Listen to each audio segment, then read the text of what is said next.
So, please allow me to ask, as a final question before the trial begins.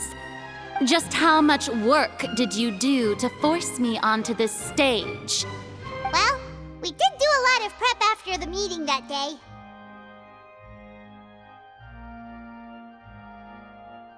I can go over the tasks assigned to the Spina di Rosula, since they were rather straightforward and easy.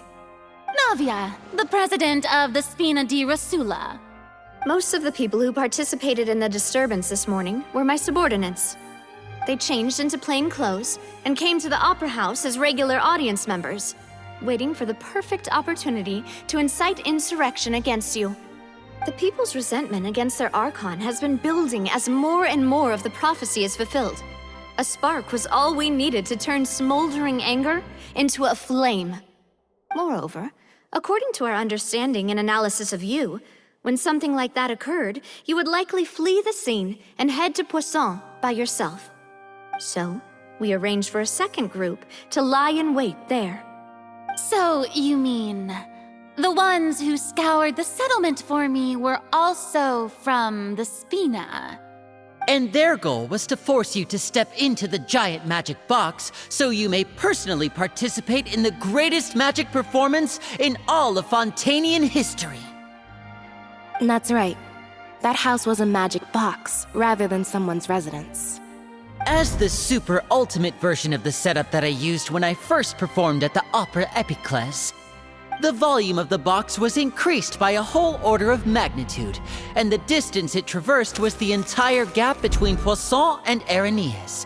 Its cargo, of course, was an Archon instead of a human. My thanks, Furina. Without your help, we could never have pulled off such an extraordinary performance. You're welcome? Of course, this performance was only made possible with Father's support. The House of the Hearth spent a massive amount of labor in Mora to pull this off. We had to select a location, construct the giant magic box, dig a tunnel, and open up a path through the water. It was a lot of work for all of us. So, in other words, the earthquake that we felt within the giant magic box was just a normal tremor from the transportation of the whole house? That's right. It wasn't a sign of another disaster to come. Then, I can guess Nervilette and Cloran's parts. You gathered a crowd, prepared a stage, and made sure that the champion duelist would be immediately ready for a fight. Also that as soon as I appeared on the stage, the trial may commence without a hitch. Am I right? Yes, that is correct. Well, Clorand, I must commend you for your courage. Only the most outstanding champion duelist in all of Fontaine would accept a duel with an Archon without flinching. Thank you. As for you, Traveler, I suppose your role was to keep me distracted with conversation once you found me in Poisson. You'd make sure that I didn't notice anything amiss before revealing yourself as my prosecutor once we'd arrived onto the stage. Oh?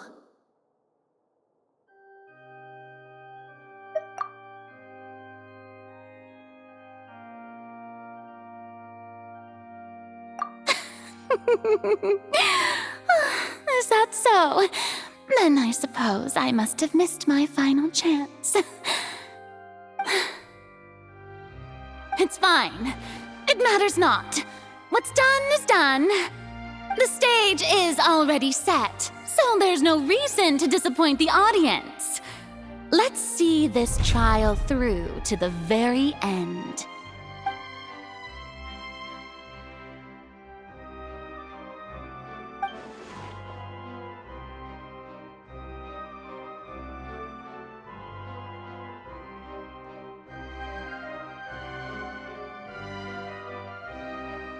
Sir Prosecutor, please allow me to pass this along. This is a document that Miss Charlotte applied for and received permission to share with you during the trial. According to her, it should speed up the proceedings. Huh? Charlotte wanted to give us something? Oh, so she's here too! Hey, Charlotte! Oh, let Paimon see. Isn't this the exclusive interview that she did with us before? So she's already finished it, huh? Wait, then that means this document is a perfect timeline of everything that's happened ever since we stepped foot in Fontaine! So in other words, we can refer to this anthology of evidence every time we want to use something from our journey as evidence for an argument! Let's quickly confirm the information in it. Just think of it as a refresher, alright?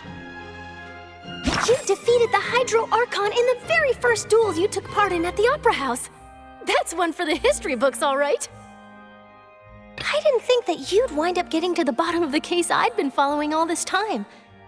I guess you could also see this as a happy coincidence.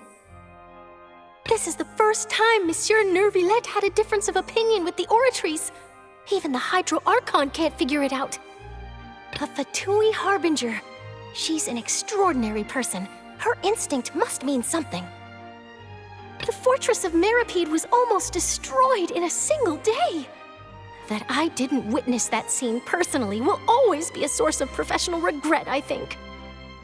According to Monsieur Nervillette, both Child and that whale should have been in the primordial sea at that time. I nearly lost my awesome friend Navia. To be honest, that still gives me shivers. The words of someone as extraordinary as a witch can probably only be truly understood when something surreal happens to you.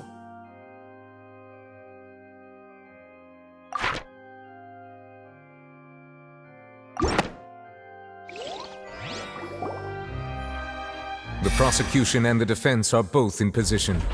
The trial shall now begin. Oh, come on, Nervillette. There's no need to repeat all the unimportant legalese. Just fast forward to the part where the prosecution lays out my offenses. As the defendant and the lead actress of this performance, I still haven't even been informed of my supposed guilt in all of this. Of course, it is only natural for humans to struggle to understand the actions of a god. However, you will need more than that to convict me of a crime. That's true, but my charge here is unrelated to your conduct as an Archon. Instead, I would like to charge you as a fraud who's never been the Archon in the first place. Wait, what was that? Lady Furina's a fraud? Hey, I came here thinking that we were going to try the Hydro Archon for forsaking her duty, but did I hear that right? She's not our Archon at all? Charge accepted.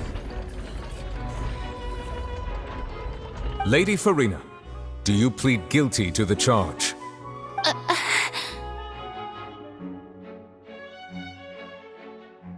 Lady Furina.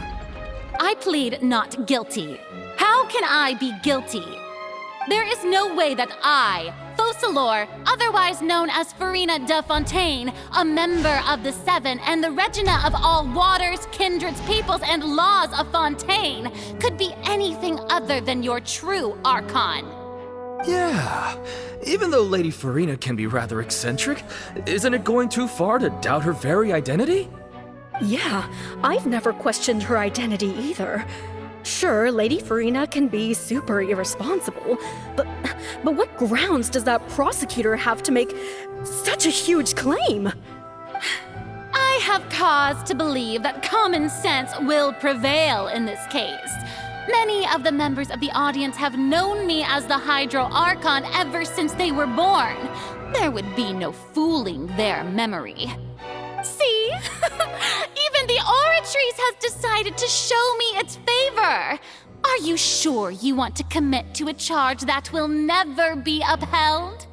If you wish to drop the case, I can promise you as the God of Justice that you will not have to face trial for making a false accusation. We will treat everything that's happened as a dramatic spectacle and move on with our lives. What do you say to that? An argument with near impossible odds, huh? We have to not only refute Furina's claims, but also overturn the long-held beliefs of the people. Well, I tried to give you the chance to surrender. If If you must persist, then let me ask. If you believe I'm not the Archon, then what manner of being do you think I am? And if I was not the Archon, then how did I manage to live for over 500 years?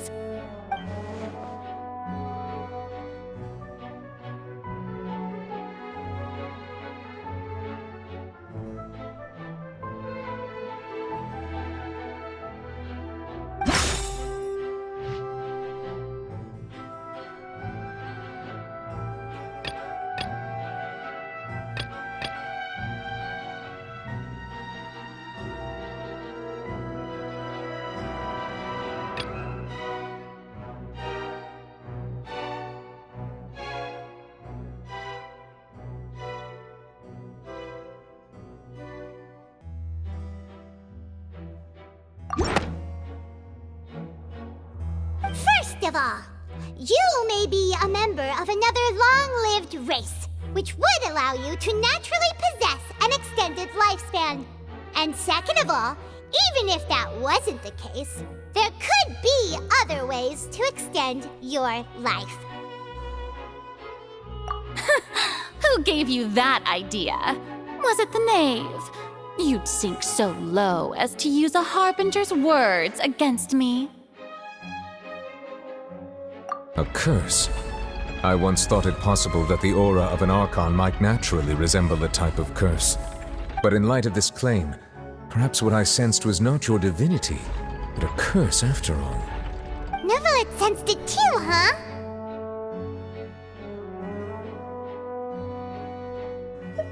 Lady Furina is actually a human? Well, it is true that it's extremely difficult to tell humans and gods apart just by looking at them. It's not impossible.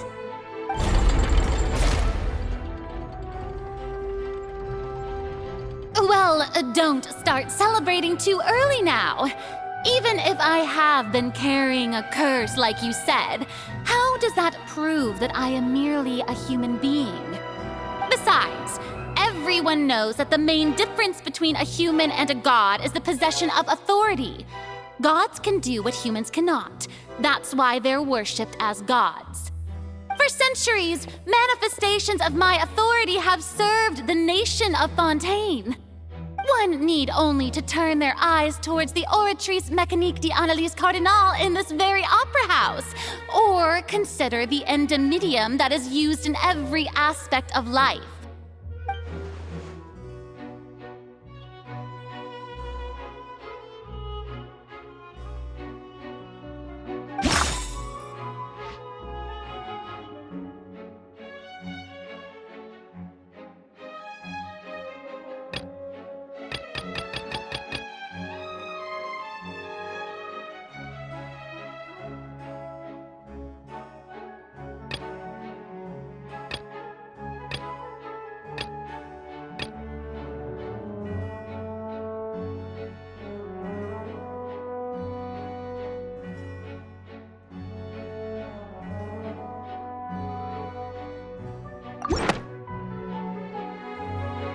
You tried to reference the Oratrice. But weren't you as confused as all the rest of us when the Oratrice declared Child to be guilty without any proof? Otherwise, you should have come up with a good explanation for that by now. Didn't I make myself clear at the time? The decisions of the gods are naturally difficult for humans to comprehend. There is no need to provide an explanation. Lady Furina, I believe a reminder of your current circumstances is in order. While the court is in session, the principles of justice and the law must come before all else. While you are an Archon, you are also first and foremost the defendant in this trial. You will prove yourself unable to defend against the prosecution's charges if you continue to withhold vital information against the rules of the court. I never thought you'd use that kind of rhetoric against me. That was no trick of rhetoric, Lady Furina. I've merely reiterated the rules of the court. Rules that all should respect and follow. So, you neither knew why Child was declared guilty, nor did you understand the structure and operations of the Oratrice. Instead of having been created by you, the manifestations of authority you mentioned have been made by the real Hydro Archon, haven't they? The real Hydro Archon? Well, now you're really losing me. It is true that I did not know why the Oratrice gave out a guilty verdict that day. But the Oratrice handed out that verdict unilaterally, and it has been operating independently ever since it was first created. You can't argue that just because a divine creation is flawed, that the god behind it must also be no god at all. She's still throwing out all kinds of excuses. Seems like she's confident that we won't be able to produce proof that she has no power over the Oratrice.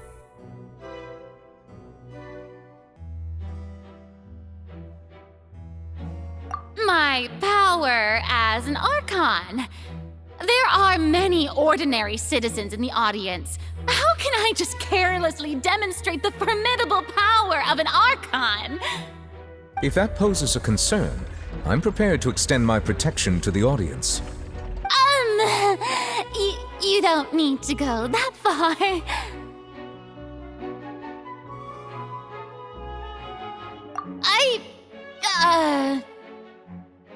Aren't you the Hydro Archon? Or is it that you can't even wield the power of Hydro, much less the authority of a god? Indemnitium! Yes! It's all because of Indemnitium! All Archons derive their power from the faith of the people, and I've converted the people's faith in justice into Indemnitium! Thus did I give up all of my divine power to provide everyone with energy for their daily lives. Have you ever seen a more magnanimous god? Isn't that a huge stretch? Yeah, no matter how generous an Archon can be, how could they give up all their power? Can a god with no power even still be called a god? It seems like nobody's buying Furina's excuse. Hey, come now, everyone! Please don't stare at me as if I was a liar! I'm still the same Furina you knew, right? The one that you loved! Shouldn't you want to believe in me? Please? You've got to believe me! If what the prosecutor said is true, she really has committed a grave offense. Did she deceive all of us?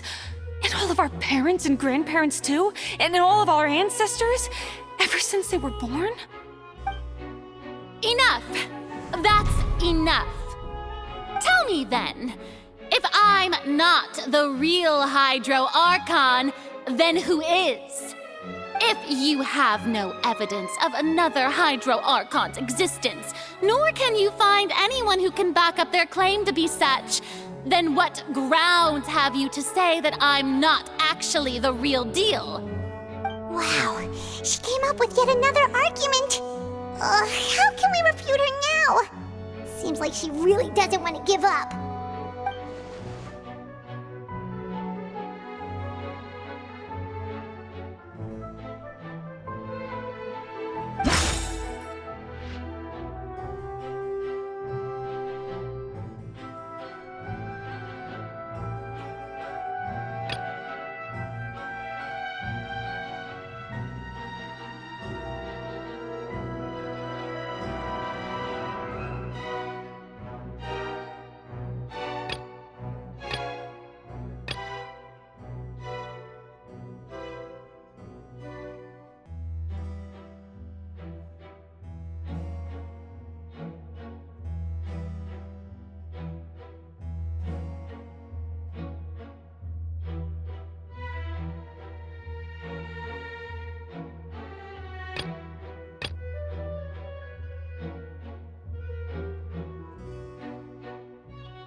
doesn't sound right.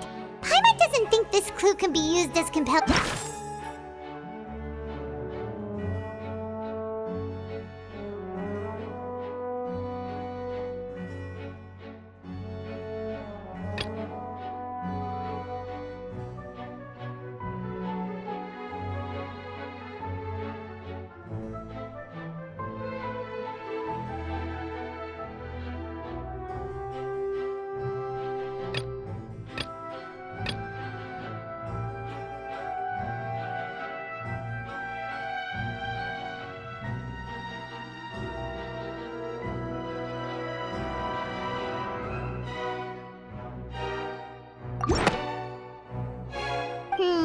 That doesn't sound.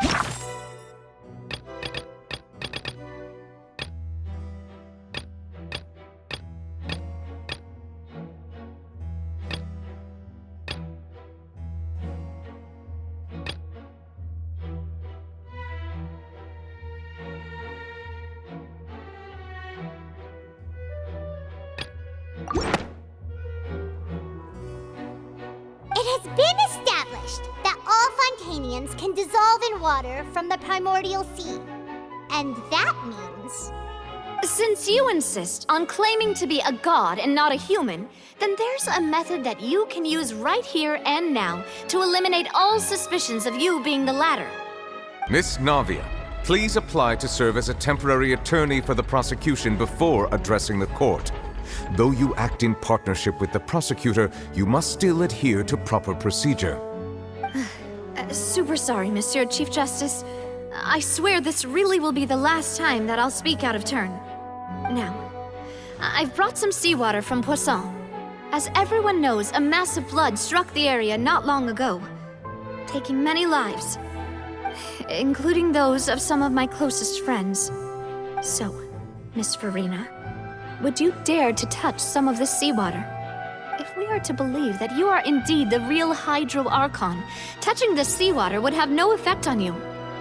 All it should do is strengthen your case.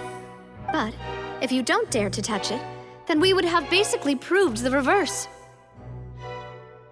Oh, and I must remind you that after the disaster at Poisson, nobody wants to see any more people dissolve. I do hope you'll act prudently and choose the simpler path of admitting guilt. Navia from the Spina di Rasula. The Spina has governed Poisson for many years. I guess her suggestion is valid. If Lady Furina is indeed just a human, she's probably Fontanian like all the rest of us. Would she really dare to try?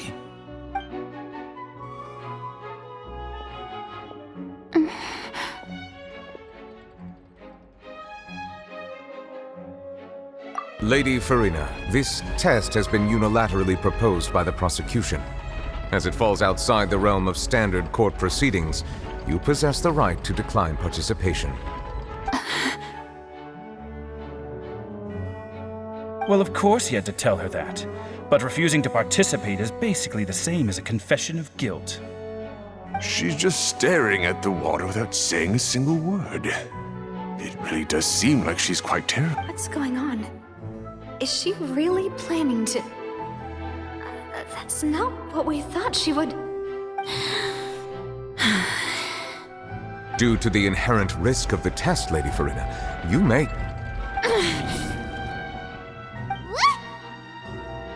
Hey!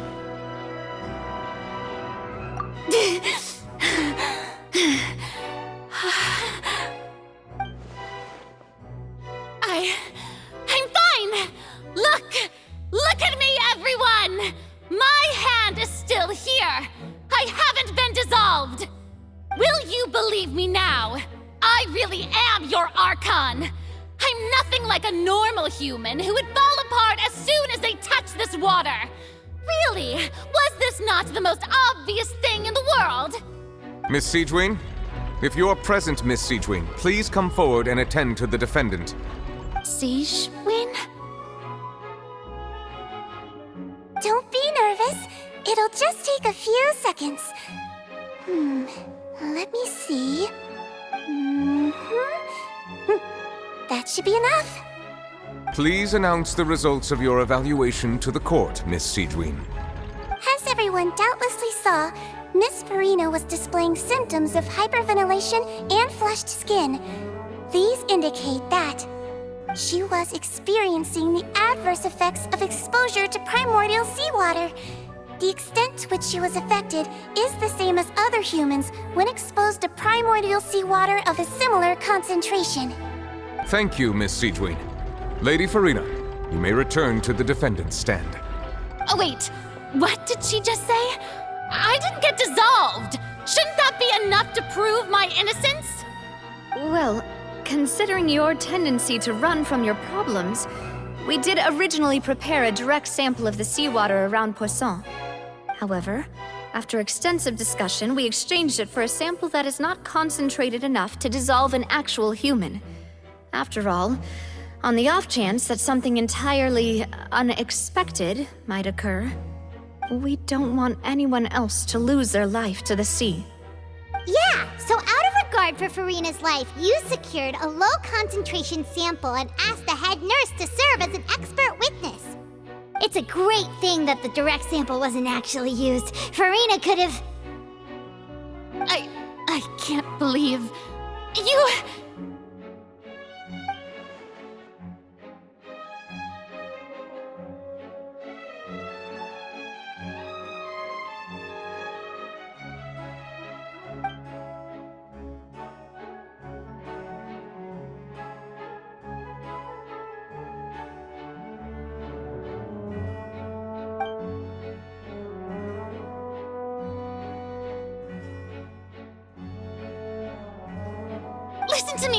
Listen to me, everyone!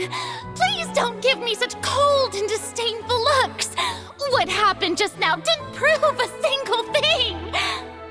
Think about it! How can you conclusively prove that an Archon can't also be affected by the primordial seawater? Also, if I was really just a human, why would I dare to just put my hand in that kind of water?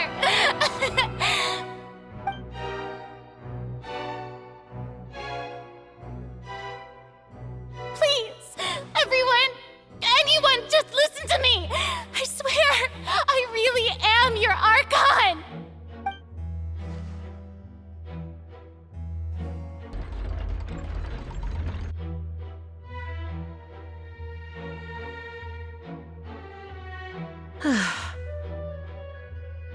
I don't think anything she says at this point will sway anyone. The odds are just too stacked against her now. With all the things that have been said, Paimon doesn't think there's any way left for Furina to win. I believe the time for arguments and presentation of evidence has come to an end. If there are no objections, we will move on to the final judgment.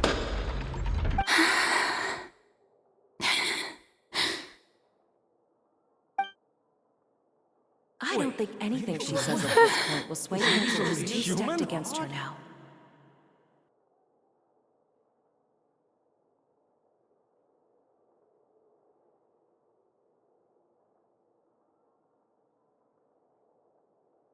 In my capacity as Chief Justice, I shall now render judgment on Furina's misrepresentation of herself as the Archon of Fontaine. As a human who knowingly deceived her fellow citizens, Furina is... guilty.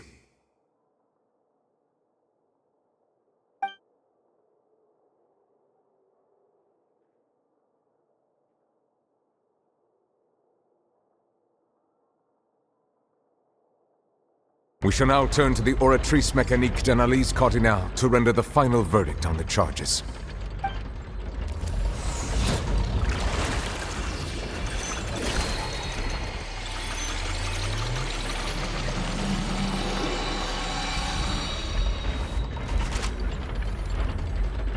According to the judgment of the Oratrice Mécanique d'Analyse Cardinale, Furina is... Well, what's wrong? What's the Oratrice's verdict? No, the Oratrice also displays a guilty verdict. Isn't that correct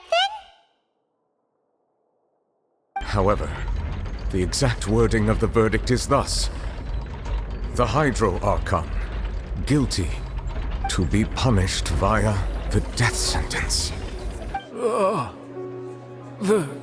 The death sentence? That's actually one of the available sentences? I've always thought that it was just a myth. The one and only time the death sentence has been handed out at the court, and it's been given to the very person we've worshipped as the god of justice? What an unexpected twist. Furina's been sentenced to death by the Oratrice? We just wanted to use the trial to show her the seriousness of things so she'd tell us the truth. How did things escalate this quickly? This outcome is indeed quite strange. According to Fontaine's current definitions of justice, as well as its recommendations for criminal sentences, is this sentence really appropriate for the crimes that have been committed? Yeah! Even Fauché wasn't sentenced to death by the Oratrice. You know, the real evil mastermind behind the serial disappearances case.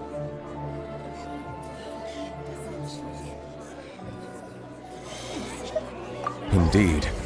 Not only is Furina's sentence overly excessive, the very point of our trial today was also to prove that Furina has never been the Hydro Archon in the first place. But now, the Oratrice seems to have deliberately invoked the title of the Hydro Archon. What does this mean?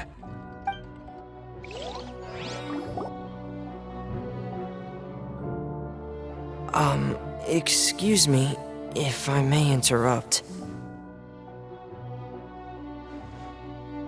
Is the trial still going?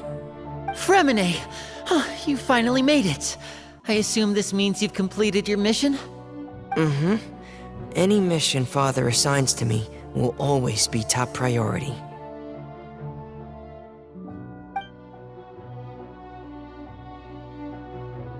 Is that the first prophecy slate? Huh. So the knave privately arranged for Fremine to try and find the missing slate. I looked everywhere and finally found it at the bottom of the sea. It took me a long time to get around some dangerous stretches of water.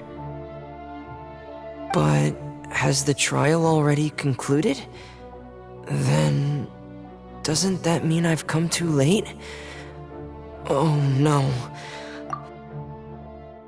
Thank you for your hard work, Mr. Fremine. Please allow me to review the record left on the slate. Traveler, I believe that you have already seen the other existing slates, and would like you to come here and confirm their contents.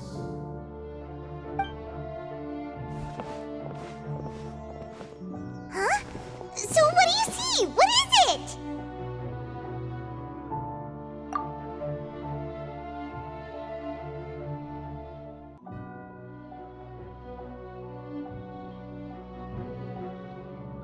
I believe I have now made sense of the Hydro Archon's crime. It has to do with Fontaine's lost history. Huh? Isn't the Hydro Archon just guilty of deceiving her people? Oh, wait, no, that's Furina, and we've already proven that she's not the Hydro Archon. So when you say Hydro Archon, do you mean the real Hydro Archon we've been kinda talking about? In truth, everything that you've encountered in Fontaine up until this point can be traced back to the contents of these stone slates. However, I'm uncertain as to how much sense they currently make to you.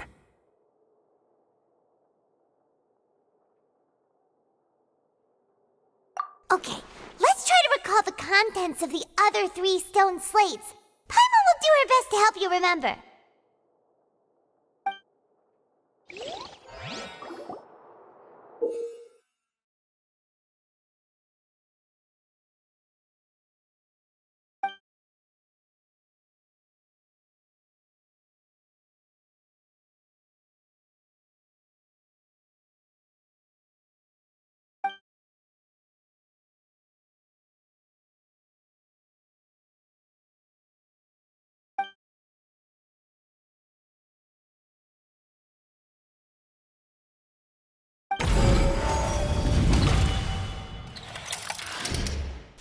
Stone slate describes what you just said. It seems to show the previous Hydro Archon using her divine power, and then the Oceanids turn into humans. Does that mean that Fontainians are transformed Oceanids? Oh, Paimon wasn't expecting that. But if Oceanids can turn into humans, then perhaps this process can be reversed as well. The second stone slate shows Celestia floating in the sky, and the Hydro Archon and her people worshipping it together. But the heavens still brought judgment down upon them. This must be the point when the Hydro Archon and the Fontanians were branded with their original sin. Does this mean that the original sin and the Hydro Archon sin are the same thing? The third slate shows the Hydro Archon sinking into the sea surrounded by many people. That reminds Paimon, didn't we also watch that happen to someone else? Well, the fourth slate is the prophecy the Fontanians have been talking about. People dissolving into the sea, the Hydro Archon crying on her throne, and so on. We didn't believe that such a crazy disaster could happen at first, did we? But after that incident, it was just a question of when and not if.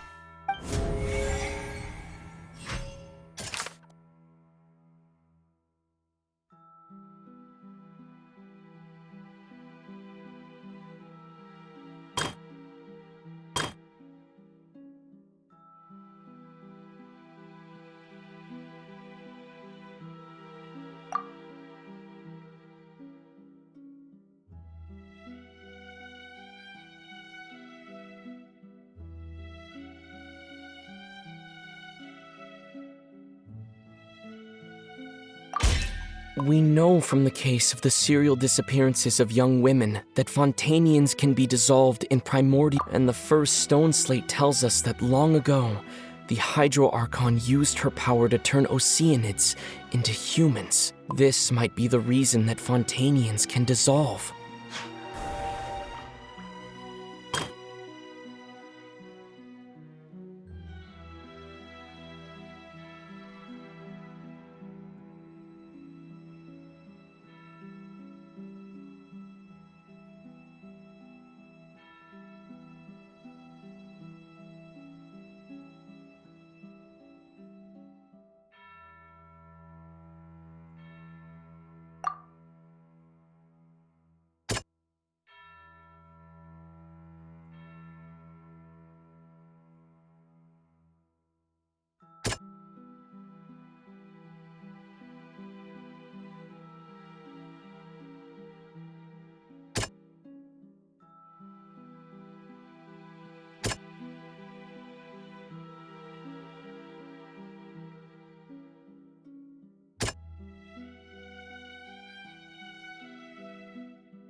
That doesn't sound quite right. Let's think about this some more.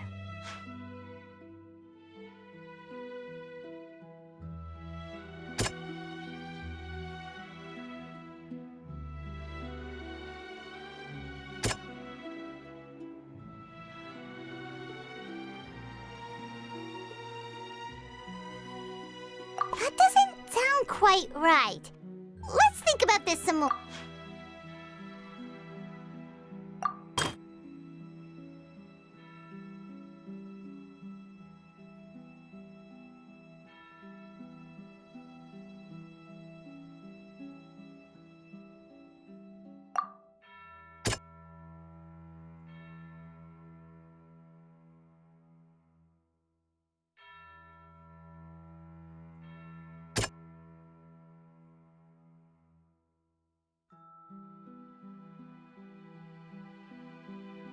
That doesn't sound quite...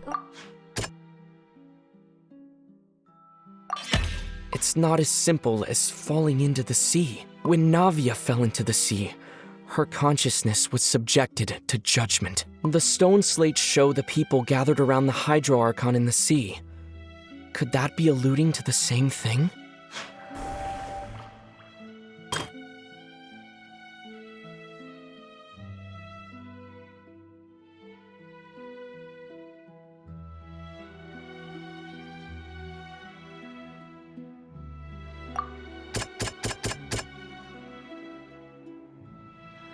That doesn't sound quite right.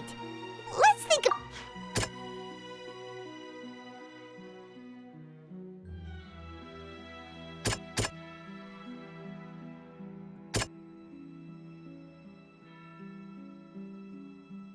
That doesn't sound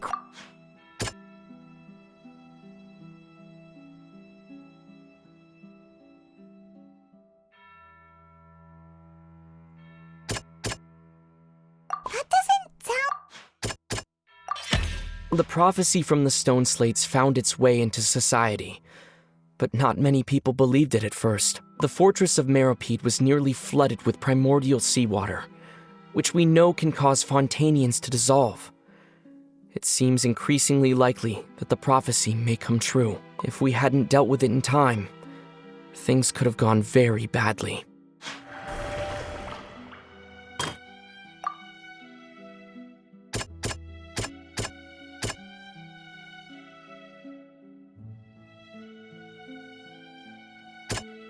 That doesn't sound... Perhaps what is about to take place has all happened before. The true sin of the Hydro Archon that Nervalet mentioned, and the original sin cast down on the people of Fontaine by Celestia, as recorded on the stone slates. They'll dissolve into the primordial sea but won't cease to exist. Their essence will flow in the seawater, converge, and take the form of an Oceanid. The Hydro Archon was sentenced to death in court, shocking everyone present. Perhaps this means that her sin was actually Fontaine's original sin. Navia fell into the water inside those ruins, and she nearly dissolved. She was surrounded by the people of Poisson in a court within her consciousness, and was forced to take part in a trial meant to make her stay. The eruption of the primordial sea at the fortress of Meropide was the surest sign that the prophecy was about to come to pass no matter what. The stone slate's content can all be verified by recent events. If we combine what we know together, loads of truths should come to light.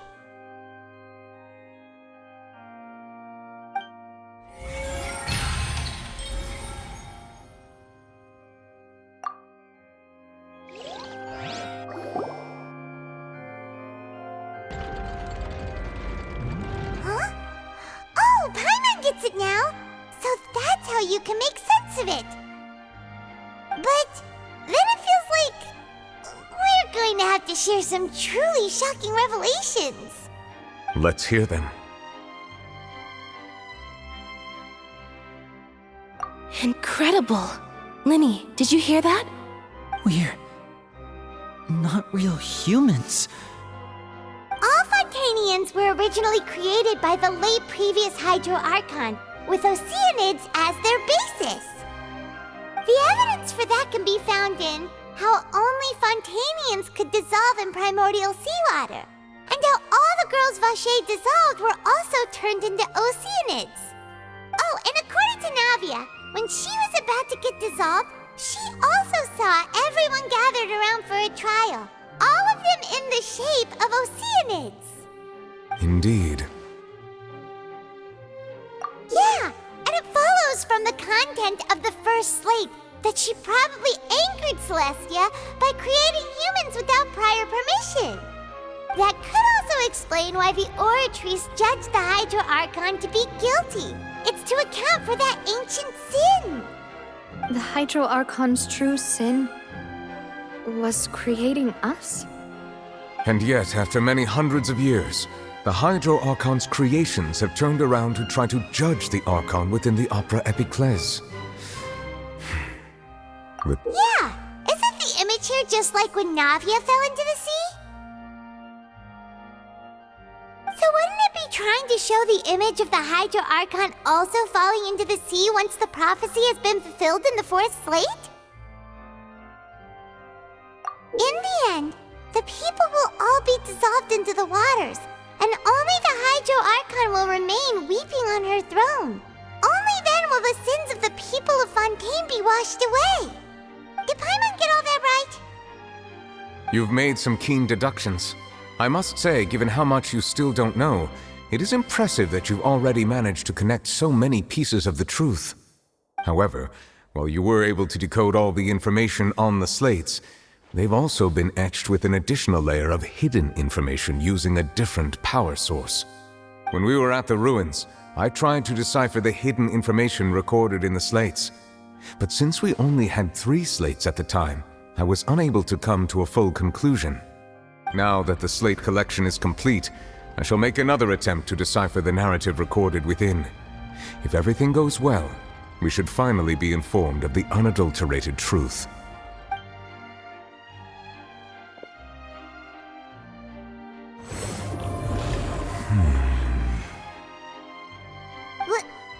Well? Did you get it? I believe I should share this truth not only with you, but with all the people of Fontaine as well. I will try to briefly summarize it for you. Your hypotheses regarding the origin of Fontainians and the sin of the Hydro Archon were both correct. In the Fontaine of old, the previous Hydro Archon sensed the yearning of her Oceanid familiars for life on land.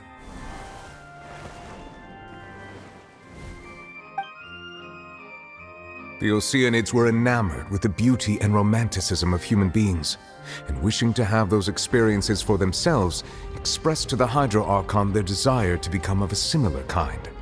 However, even though water as an element is intricately linked with the power of life, the Hydro Archon, as one of the 7, did not possess the authority to create a new form of human life. Not one to give in, she eventually found a way to create permanent humanoid bodies for her familiars by appropriating the power of this planet's primordial sea. She poured primordial seawater into the Oceanids' blood vessels, creating humanoid mimics in the process.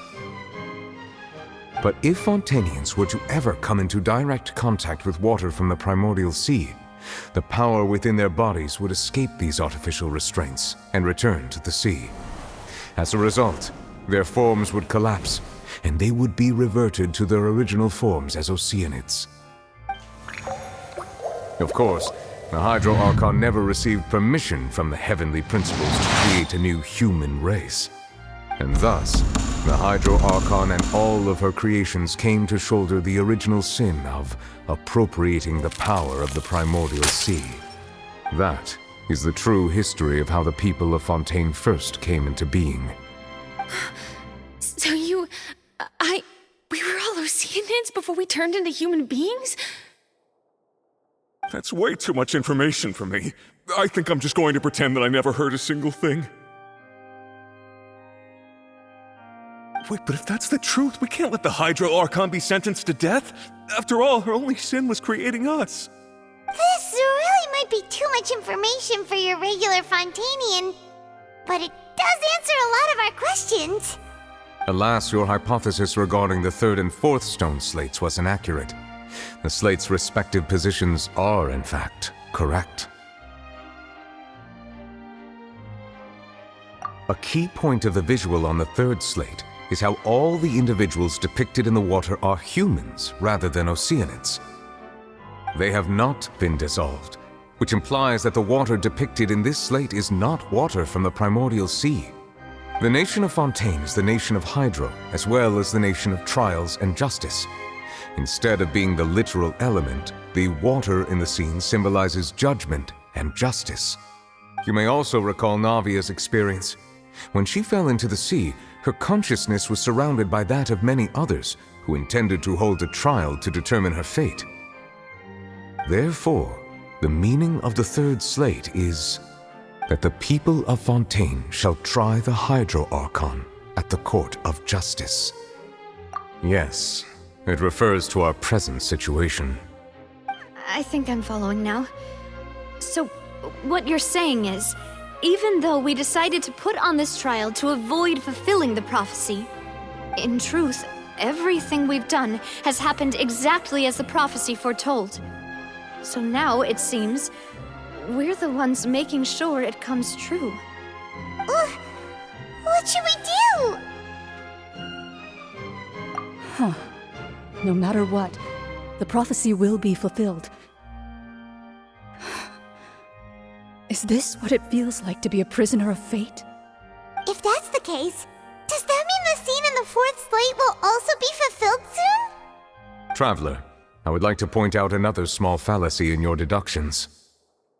About the fourth slate, you probably thought that the eruption of primordial seawater beneath the fortress of Meripede served as the surest sign that the prophecy was about to come to pass, yes? However, I believe that rather than being a sure sign, that eruption could in fact only be a small warning of something far worse to come. As for the root cause of the catastrophe, I believe you've already encountered it once before.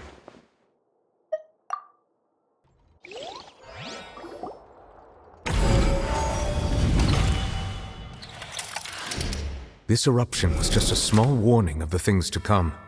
We must find the root cause of the disaster.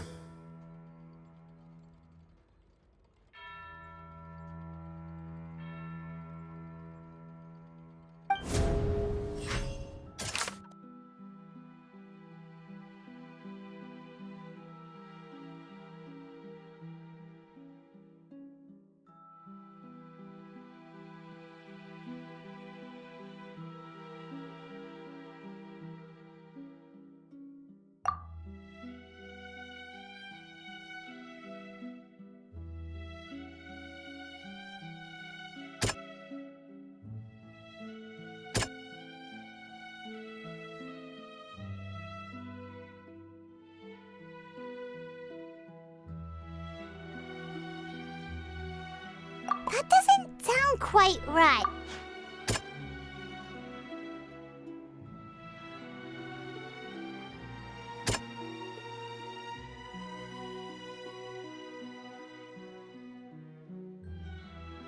That doesn't...